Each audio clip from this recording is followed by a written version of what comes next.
Hi everyone, Justine Leslie here. Welcome to my YouTube channel. I help sensitive, awakened, and empathic souls intuitively navigate this crazy world.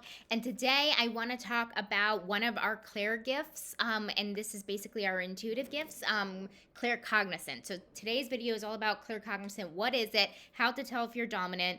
And I did a YouTube video already on clairsentience, and there's four major clairs. So this is the second one. So there's clairsentient, there's claircognizant, there's clairvoyance, which tends to be the most popular one. We've heard of that in mainstream media. And then we have clairaudience. And I want to do a video on each of them. I know it's been a while since I haven't put out a video, so I really appreciate you guys your patience. Things have been a little crazy, but here we go. I want to dive into claircognizant. It is the most subtle gift. So let me go into it. Okay, so basically, as far as an intuitive gift goes, claircognizant is clear knowing. And I'm calling it the most subtle one because it's literally just an inner knowing. So the other ones, clear seeing, clear hearing, clear feeling, these are actually senses. Knowing is not really a sense. It's just a knowing. It's very... again, like I said, most subtle. Some people don't even realize when they are actually channeling and when they're actually getting information through claircognizant, because again, it's just a knowing. So there are just certain things that we know. When we get intuitive hits, when we get downloads, when we get epiphanies, right? This all happens in the mind. So that is our claircognizant happening. So anytime we get information that way, we know that it is our claircognizant or clear knowing. So our knowing happens in the gut because sometimes we have a gut feeling that we know. And then most of the time it happens in the mind. So with that being said, a lot of times people with that are dominant in claircognizant are actually people that are more analytical. That's right, guys. So when we talk about intuition, there's room for intuition and logic. It doesn't mean that you have to be, I feel like I'm more dominant on the intuitive scale, but it doesn't mean anything. It means that you can have both intuition and logic, right? So people that are claircognizant are more analytical because a lot of the stuff happens in the mind, and they're really inspirational. They're very innovative. They have a lot of great quote unquote ideas, because what inspiration really is it actually stands for in spirit. So we're getting a lot of downloads from spirit, higher power, universe, whatever you want to say, whatever you feel most comfortable with. But yeah, so most people that have this dominant are more analytical. Other signs that you're dominant is you're labeled a know-it-all. So I think you can put two and two together there. So if you are always being told that you're a know-it-all and that you may be a little bit condescending, that's really kind of the shadow side of the claircognizant. It's true. It's because you really know, like you know it is truth, right? So you can get a little condescending and you can be more of a know-it-all. You tend to be a little bit extra sensitive to things that you find that are untruths or things that are hateful. And why you do that is because you're so connected to the knowing. And the knowing is when we look at hate, you know that hate is part of fear and ego. So you know that's untruth. So the truth is love, God's love, as we say. And basically, so you're very sensitive to that, right? Because you know what's true. So love is the only thing that's real. I say that a lot on my channel. And fear is really the illusion.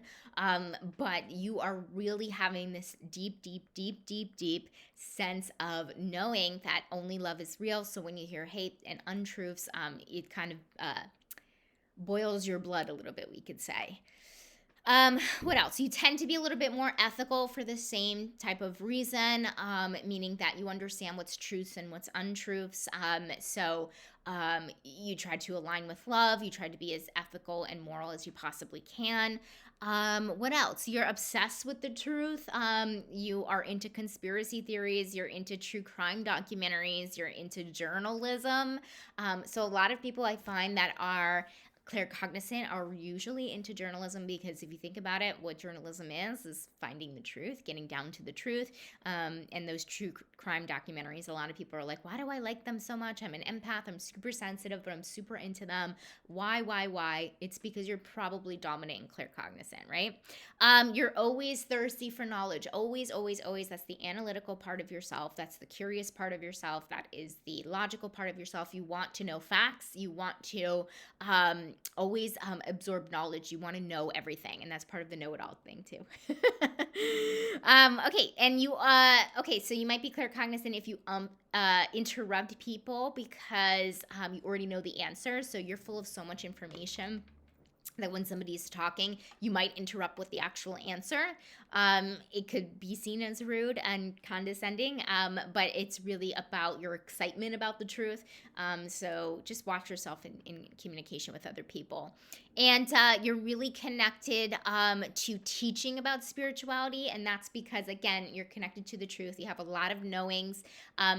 When we are claircognizant, the chakra that we're aligned with most is our crown chakra, because that is our portal to spirit, higher power, source energy, whatever you want to call it, the divine. And that's where you get your information from. Like I said earlier, epiphanies, downloads, things like that. They come through the claircognizant, right through the mind. Right, the mind is up there. So it is linked to having a more open crown chakra. When your crown chakra is open, your claircognizant will be the most dominant and the strongest, basically. So that's why only logic is not the greatest. We have to have both. We have to have logic and we have to have intuition, because you have to be open. You can read textbooks all day, you can gain all the knowledge that you want, but if you don't have that intuition and that esoteric knowledge and that knowings, it's not the overall picture, right? It's only one part of it. So you have to mix the logic and the intuition, right? Okay, so hopefully that made sense. There's not a lot of it's also the gift. I want to add this last thing before I go. It's really the gift that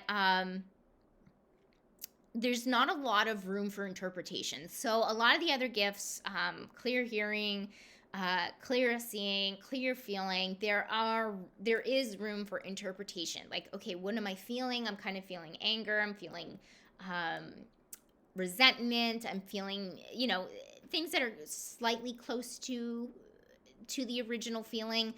So there's room for interpretation. So with claircognizant, there's not a lot of room for interpretations. That's why it's also one of the stranger intuitive gifts, is that it's just a knowing. It's just that you know, and there's no like thought process being like, is this true? Is this not true? You know that it's true. There's no room for interpretation with this. You just know. And many people that I've worked with have said to me, I just know certain things. I just know I'm going to be okay. I just know this. I just know that. So there really is, it's more black and white than up for interpretation like the other clairs. Okay, I kind of jumped around a little bit. Hopefully this makes sense to you guys.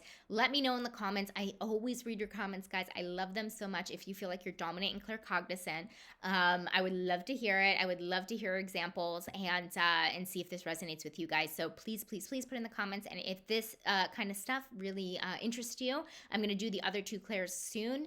Please subscribe to my YouTube channel. I really appreciate that as well. And I think that's it. So I'll see you guys next time. Bye.